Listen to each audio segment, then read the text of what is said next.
Hi అండి. అందరూ ఎలా ఉన్నారు? బాగున్నారా? Welcome to Shahida vlogs. ఈరోజు మన వీడియోలో ఒక మంచి హెయిర్ ఆయిల్‌ని ఎలా తయారు చేసుకోవాలో చూపించబోతున్నానండి. చాలామందికి ఎక్కువగా హెయిర్ ఫాల్ అవుతూ ఉంటుంది కదా! మనం హెయిర్ ఫాల్‌ని కంట్రోల్ చేయడానికి మార్కెట్‌లో దొరికే రకరకాల హెయిర్ ఆయిల్స్‌ని వాడుతూ ఉంటాం కదండీ! అది మన హెయిర్‌కి ఎంతవరకు హెల్ప్ అవుతుందో, వాటిలో ఏమేమి కెమికల్స్ కలుపుతారో మనకు తెలియదు కదండీ! అయితే ఎలాంటి ఖర్చు లేకుండా అన్నీ ఇంట్లో ఉండే వాటితోనే లేదా మనకి చాలా ఈజీగా దొరికే వాటితోనే నేచురల్ హెయిర్ ఆయిల్‌ని ఎలా తయారు చేసుకోవాలో చూపిస్తానండి. హెయిర్ ఫాల్ ఎక్కువగా ఉన్నా, అలాగే మన తలలో చుండ్రు, వైట్ హెయిర్ రాకుండా ఉండాలి అన్నా, ఇలా ఈ హెయిర్ ఆయిల్‌ని తయారు చేసుకొని చూడండి. చాలా మంచి రిజల్ట్ అయితే ఉంటుంది. ఈ ఆయిల్ వాడిన తక్కువ టైంలోనే హెయిర్ ఫాల్ కంట్రోల్ అయ్యి, అలాగే త్వరగా హెయిర్ రీగ్రోత్ అవ్వడానికి హెల్ప్ చేస్తుందండి. హెయిర్‌ని చాలా బాగా హెల్తీగా ఉంచడంలో ఈ హెయిర్ ఆయిల్ బాగా వర్క్ అవుతుంది. మరి మన హెయిర్‌కి ఎంతో బాగా పనిచేసే ఈ హెయిర్ ఆయిల్‌ని ఎలా తయారు చేసుకుందామో చూద్దామా?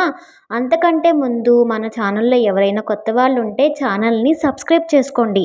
అలాగే పక్కనే ఉన్న బెల్ ఐకాన్ మీద క్లిక్ చేస్తే మన వీడియో నోటిఫికేషన్స్ అన్నీ మీకు కూడా వస్తాయండి. వీడియోని ఎక్కడా స్కిప్ చేయకుండా చూడండి.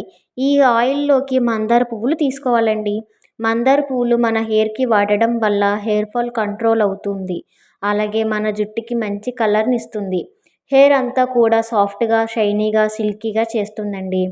నెక్స్ట్ వన్ వచ్చేసి మందారాకులు. మందారాకులు తీసుకోవడం వల్ల హెయిర్‌కి కావాల్సిన బ్లడ్ సర్క్యులేషన్‌ని అందిస్తుంది. అలాగే వైట్ హెయిర్ రాకుండా యూజ్ అవుతుందండి. నెక్స్ట్ వన్ వచ్చేసి కరివేపాకు. కరివేపాకు తీసుకోవడం వల్ల మన జుట్టుకి బీటా కెరటిన్‌ని అందించడంలో చాలా బాగా హెల్ప్ అవుతుంది. జుట్టంతా కూడా షైనీగా, ఒత్తుగా చేయడంలో యూజ్ అవుతుందండి. నెక్స్ట్ వన్ వచ్చేసి నెక్స్ట్ ఇక్కడ వేపాకు తీసుకున్నానండి. వేపాకు వల్ల జుట్టుకి ఎన్నో ప్రయోజనాలున్నాయి. ఇది చుండ్రు, దురద, ఇన్ఫెక్షన్ తగ్గించి జుట్టు రాలడం అరికట్టి బలంగా, ఒత్తుగా పెరగడంలో హెల్ప్ చేస్తుంది. జుట్టు పొడిబారకుండా తేమగా ఉంచడంలో వేపాకు చాలా బాగా ఉపయోగపడుతుంది. నెక్స్ట్ వన్ వచ్చేసి అలోవెరా. అలోవెరా మన జుట్టుని సిల్కీగా మెరిసేలా చేస్తుంది. చిక్కులను తగ్గించి చుండ్రులను నివారిస్తుంది. జుట్టు పెరుగుదలకు ప్రోత్సహిస్తుంది. జుట్టు కుదుళ్లను బలంగా ఉంచుతుంది. నెక్స్ట్ వన్ వచ్చేసి ఇక్కడ హాఫ్ కప్ మెంతులు తీసుకున్నానండి. మెంతులలో జుట్టును మృదువుగా మరియు మెరిసేలా చేయడం వంటి ప్రయోజనాలను అందిస్తుంది. ఎందుకంటే వీటిలో ప్రోటీన్, ఐరన్ మరియు ఇతర పోషకాలు ఉంటాయి. ఇవి జుట్టు కుదుళ్లను బలోపేతం చేసి తేమను అందిస్తాయి. ఫలితంగా ఆరోగ్యకరమైన ఒత్తైన జుట్టు మీ సొంతమవుతుంది. ఇప్పుడు ఒక మందంగా ఉన్న కడాయిని తీసుకొని స్టవ్ మీద పెట్టి హీట్ చేసుకోవాలి.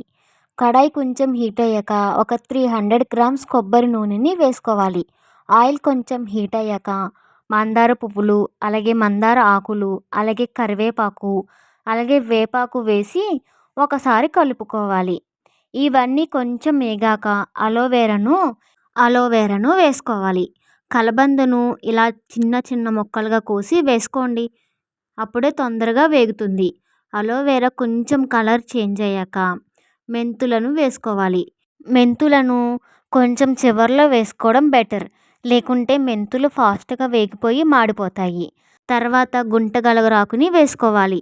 ఈ భృంగరాజ్‌ని ఆయిల్‌లో వేసుకోవడం వల్ల జుట్టు రాలడం తగ్గించి ఒత్తుగా పెంచడానికి, అలాగే తెల్లబడకుండా ఉండడానికి హెల్ప్ అవుతుంది. ఇంకా తలలో చుండ్రు, మంట వంటి తల చర్మ సమస్యలను నివారించి మెరుగైన నిద్రకు, ఒత్తిడిని తగ్గించి మెరుపుతో కూడిన సిల్కీ జుట్టుకు సహాయపడుతుంది. ఇప్పుడు ఆయిల్‌లో అంతా బాగా కలిసేలా కలుపుకోవాలి. ఆయిల్ ముదురు గ్రీన్ కలర్‌లోకి చేంజ్ అయ్యాక స్టవ్ ఆఫ్ చేసి ఆయిల్‌ని బాగా చల్లారనివ్వాలి. ఆయిల్ మొత్తం చల్లారాక ఏదైనా క్లాత్‌లో వేసి స్ట్రెయిన్ చేసుకోవాలి. క్లాత్ హెల్ప్‌తో గట్టిగా ప్రెస్ చేసుకుంటూ ఆయిల్ మొత్తాన్ని ఒక బౌల్‌లోకి తీసుకోవాలి. ఇప్పుడు ఒక 2 విటమిన్ ఇ క్యాప్సూల్స్‌ని తీసుకొని ఆయిల్‌లో కలపండి.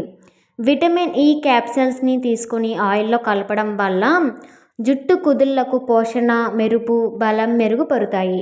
అలాగే జుట్టు రాలడం తగ్గి జుట్టు పెరుగుదలకు హెల్ప్ అవుతుంది. మన తలకి ఎంతో బాగా పనిచేసే శక్తివంతమైన హెయిర్ ఆయిల్ రెడీ అయ్యిందండి. దీనిని నైట్ పడుకునే ముందు హెయిర్‌కి రూట్స్ నుండి చివరి వరకు అప్లై చేసి 10 మినిట్స్ మసాజ్ చేసుకుంటే సరిపోతుంది. మార్నింగ్ లేచాక గోరువెచ్చని నీటితో మైల్డ్ షాంపూతో కానీ కుంకుడుకాయలతో కానీ తలస్నానం చేస్తే సరిపోతుందండి. కూడా ఈ ఆయిల్ని తయారు చేసుకొని హెయిర్కి అప్లై చేసి రిజల్ట్ ఎలా వచ్చిందో నాకు కామెంట్స్లో చెప్పండి.